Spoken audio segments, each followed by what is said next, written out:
ಮಣ್ಣಿನ ಮಗನಿಗೆ ಅನ್ಯಾಯವಾಗುತ್ತಿದೆ ಕೇಳೋರಿಲ್ಲ ಗೋಳ.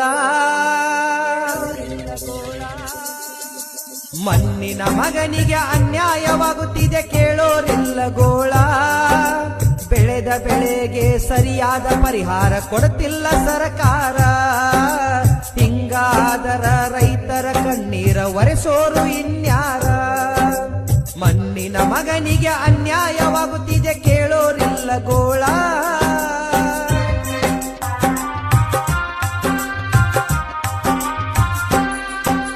ವರ್ಷವಿಡೀ ರೈತ ಹಗಲು ಇರಳು ಎನ್ನದೆ ದುಡಿದಾನ. ತಾನು ಬೆಳೆದ ಬೆಳೆಗೆ ಬೆಲೆ ಇಲ್ಲ ಮನದಾಗ ಮರುಗ್ಯಾನ.